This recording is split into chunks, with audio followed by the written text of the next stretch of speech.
Kumusta? Bago mag-umpisa ang lahat ay nais ko muna magpakilala.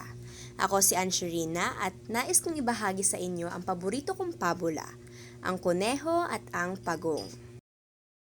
Isang araw, habang naglalakad si kuneho ay nakasalubong niya si pagong. Palibhasa makupad maglakad ang pagong kaya pinagtawanan ito ng kuneho at nilibak.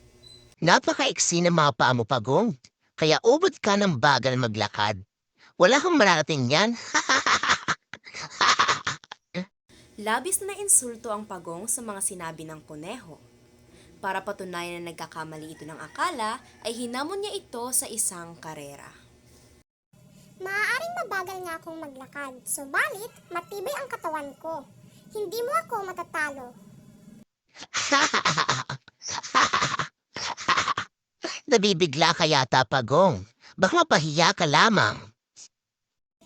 Para magkasubukan tayo, magkarera tayo patungo sa ituktok ng bulubunduking iyon.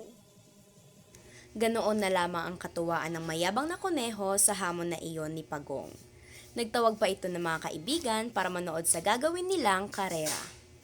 Gusto niyang lalong libakin si Pagong sa harap ng kanyang mga kaibigan oras na matalo niya ito. Nakapaligid sa kanila ang mga kaibigang hayop. Si Matching ang nagbilang para sa pag-uumpisa ng paligsahan. Handa na ba kayo? Magkasabay na tumugon sina Pagong at Kuneho. Handa na kami. Isa, dalawa, tatlo, takbo! Sigaw ni Matching. Magkasabay ngang humakbang ang dalawa mula sa lugar ng pag-uumpisahan. Mabilis na nagpalundag-lundag si Kuneho, halos sandaling minuto lamang ay naroon na siya sa paanan ng bundok. Nang lumingon siya ay nakita niyang malayong-malayo ang agwat niya kay Pagong. Patuloy sa kanya mabagal na paglakad si Pagong, habang pinagtatawanan siya ng mga nakapaligid na hayop. Hindi pansin ni Pagong ang panunuyan ng mga ito. Patuloy siya sa paglakad, walang lingon-lingon. Samantala, si Kuneho ay halos mainip na sa paghihintay na makita si Pagong sa kanyang likuran. Ilang ulit na ba siyang nagpahinto-hinto pero wala ni anino ni Pagong. Palibhasa, malaki ang tiwala niya sa sarili. Alam niya ang kakayahang tumakbo ng mabilis. Ipinasya niyang maidlip muna na makarating na siya sa kalagitnaan ng bundok. Tutal, natitiyak naman niya ang panalo.